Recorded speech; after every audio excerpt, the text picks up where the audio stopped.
Non mais arrête là. Non mais oh, oh. Putain mais ça va durer 40. Amis du jour, bonjour. Aujourd'hui, comme je vous l'ai promis, je vais vous parler des séries américaines. De toutes les séries américaines. De toutes les séries américaines. J'espère que vous avez à peu près 2h42. Vous êtes prêts?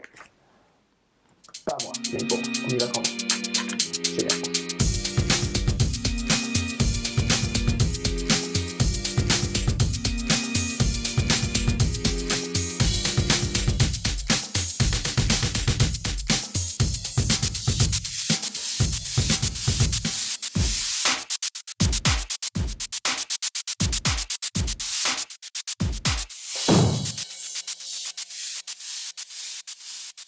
Aujourd'hui donc, comme promis, une émission un peu spéciale dédiée à la rentrée des séries américaines. Beaucoup de nouvelles séries nous parviennent et je sais que vous avez besoin de vous y retrouver. Je vais donc vous faire un petit décryptage des nouvelles séries en vous parlant de qui joue dedans, de qui les réalise quand c'est des gens qu'on connaît et de quoi ça parle. Après je vous donnerai mon avis en fonction de la bande-annonce que j'ai vue, un avis totalement pas objectif, juste basé sur ce que j'ai vu, sur les gens que je sais qu'il y a dedans, à prendre ou à laisser, c'est comme vous voulez. Je tiens à vous préciser les faits suivants. Je n'ai vu que les bandes-annonces des séries et lu les petits résumés. Ce qui fait qu'il y a beaucoup d'éléments que j'ignore, qui fait que je peux me tromper sur pas mal de sujets.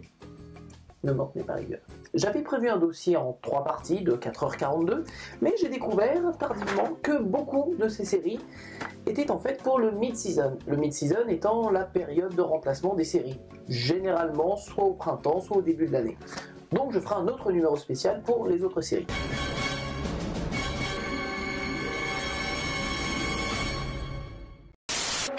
D'ici là, on va parler de celle qui commence juste maintenant. Avant de commencer d'abord, voici un message de notre sponsor.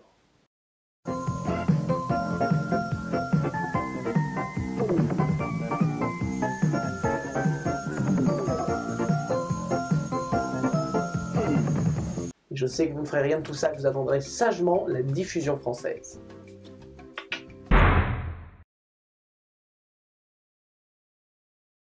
Première partie, nous allons parler des comédies et des sitcoms.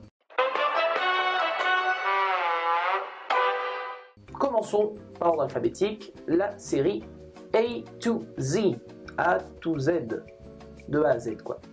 La série est avec la Mother de How I Met Your Mother, j'ai nommé Christine Milioti. La série raconte la relation entre ces deux personnages. Le principe de base de la série est de limiter dans le temps, 8 mois et des poussières, la relation des deux personnages et de montrer l'évolution. Un mix entre 500 Days of Summer, excellent film si vous ne l'avez pas vu, et un peu du How I Met Your Mother. J'ai vu le premier épisode, et laissez-moi vous dire que c'est sympathique. Ça casse pas pour pâte à un canard, mais c'est pas mauvais non plus pour autant. C'est le genre de série qui peut tenir, seulement le problème c'est que comme elle part d'un principe de base limité dans le temps, 8 mois, je sais pas comment ça va se développer. J'imagine que les mecs sont pas cons non plus et qu'ils ont calculé leur coût, mais avec une série aussi limitée dans le temps, je sais pas ce que ça va donner au niveau de l'évolution. Est-ce que je vous la conseille ? Si vous n'êtes pas contre les séries à la How I Met Your Mother et les comédies romantiques mais avec un humour sympathique, vous pouvez y aller. Mon taux de prédiction, je pense que ça va durer au moins la saison. La deuxième comédie sur la liste est Blackish. Blackish est une série avec le comédien américain Anthony Anderson et avec Laurence Fishburne. Laurence Fishburne que vous pouvez aussi voir dans l'excellente série Hannibal, je ne saurais que vous la conseiller. Blackish raconte l'histoire d'une famille afro-américaine vivant dans la banlieue américaine. Le père, Anthony Anderson, qui est quelqu'un qui a bien réussi dans la vie, vit à côté de son propre père. Anthony Anderson joue un père de famille qui essaye de rappeler l'identité culturelle des afro-américains à ses enfants, perdus entre sa femme libérale et son père qui a l'air totalement déjanté. Blackish, au regard de la bande-annonce, m'a pas l'air extraordinaire. Ça a l'air d'être un humour un peu déjà vu, on va dire. Ça m'inspire pas plus que ça. Je pense que ça va pas cartonner. Je pense que ça ira peut-être au bout d'une saison entière, mais je suis pas sûr que ce sera renouvelé. Malgré le casting, parce qu'Anthony Anderson est quelqu'un de très drôle, et bon, Laurence Fishburne, c'est Laurence Fishburne, mais je pense pas que c'est une série qui marchera sur le long terme. Ensuite, nous avons, accrochez-vous pour ce titre, Jane the Virgin.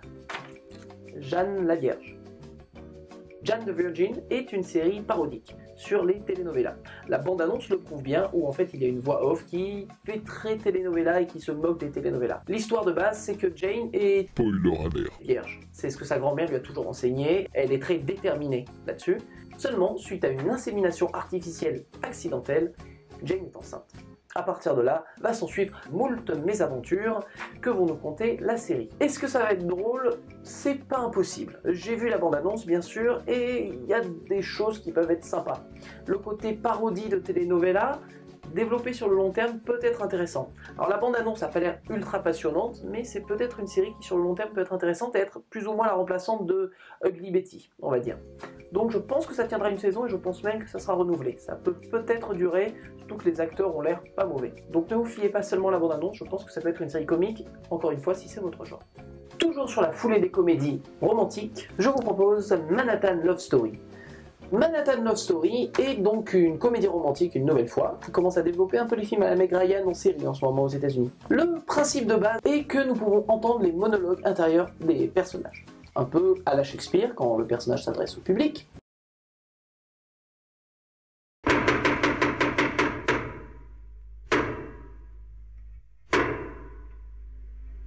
Alors, j'ai vu la bande-annonce. Est-ce que ça a l'air de fonctionner?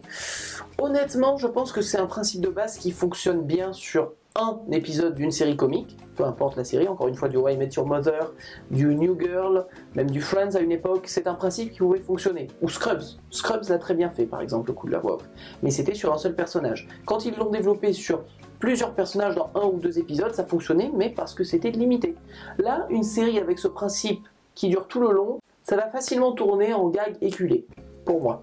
Donc je pense que c'est un principe qui ne va pas fonctionner. Vous regarderez la bande-annonce, vous regardez le premier épisode si vous voulez, mais je pense que ça ne fonctionnera pas. Je pense que cette série n'ira peut-être même pas au bout d'une saison, ou vraiment au maximum, mais qu'elle sera annulée. Continuons avec les séries comiques avec Marry Me, et la nouvelle série du créateur de Happy Endings. Happy Endings, si vous ne l'avez pas vu, c'est une série qui a duré 3 saisons, qui était encore une fois l'un des nombreux descendants de Friends, et qui était pas mauvaise comme série. Personnellement, je l'ai vue, j'ai apprécié. Annulé un peu en cours de route, mais quand même une bonne série. Marry Me traite donc de la relation entre deux personnages qui viennent de se fiancer. Rien de spécial là-dessus, si ce n'est que la femme a l'air un peu folle et le mec essaye de contrebalancer dans le couple. La femme est l'excellente Cassie Wilson, qui jouait justement dans Happy Endings. C'est le même créateur. Je crois que le créateur est son mari. J'ai vu la bande-annonce, ça a l'air sympa. Voilà. Après, développement sur le long terme avec un principe de base. L'avantage de cette série, c'est qu'elle ne part pas d'un gimmick, elle n'a pas un principe de base comme celui que je viens de citer sur les voix off et compagnie, c'est juste un couple qui essaye de fonctionner. Est-ce que ça peut aller sur le long terme? C'est pas impossible. De ce que j'ai vu de la bande-annonce, ça a l'air d'être truffé de bons gags, relativement, toujours à l'échelle comédie romantique plus ou moins, donc je pense que ça peut marcher. À mon avis, il y aura une saison complète et ça partira sur peut-être une seconde saison. The McCarthy's. The Mccarthy's est un sitcom, comment dire, sorti droit des années 90 mais transposé aujourd'hui. J'ai vu la bande-annonce et c'est honnêtement navrant. On dirait un sous Tout le monde aime Raymond, mais transposé aujourd'hui encore une fois. Avec une famille qui vient de Boston, avec plusieurs enfants, dont un est homosexuel, l'autre travaille dans le sport. De ce que j'en ai vu, ça a l'air vraiment extrêmement désuet, avec les rires en fond sonore. Non, on va pas faire ça. On va pas faire ça, merci. Les rires en fond sonore, vous savez que c'est... Les rires en fond sonore est quelque chose quand même d'assez énervant qui nous mettent encore dans les séries aujourd'hui. C'est con, c'est con. Bref, de McCarthy, je pense que ça fera même pas une saison et que ça sera annulé avant. Et moi je l'espère, parce que si ça perdure, ça va en dire long sur la qualité de la télé actuelle. Mulaney est une série sitcom, on va dire, est une série comique basée uniquement sur son personnage principal. En un mot commençant, John Mulaney est un comique qui fait du stand-up, il a sa propre série et il utilise son propre parcours qu'il veut transposer dans la série. Ça vous rappelle quelque chose? Les connaisseurs de séries sauront de quoi je parle si je vous cite Seinfeld.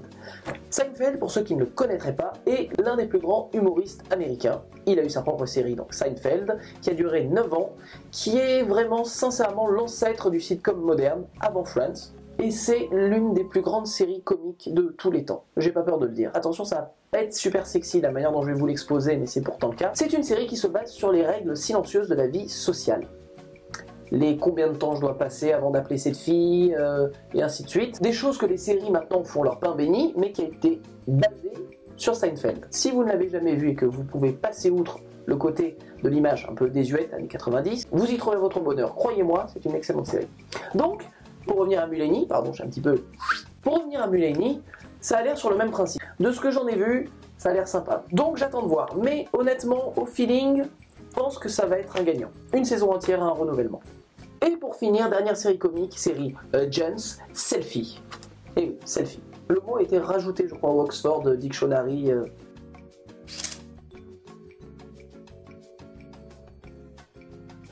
Selfie raconte l'histoire d'une jeune demoiselle qui ne pense qu'à elle et qui étale sa vie sur les réseaux sociaux et qui veut monter les échelons de son entreprise. Seulement, elle va avoir besoin de changer elle-même. Elle va demander à son chef de l'aider à se reprendre en main.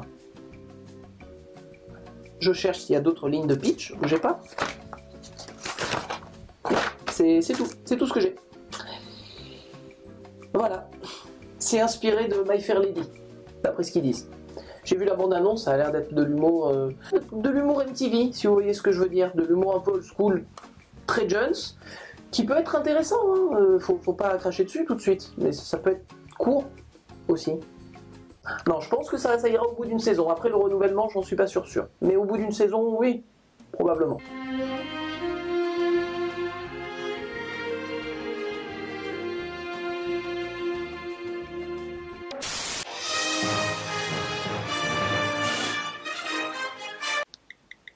Il ne marche plus.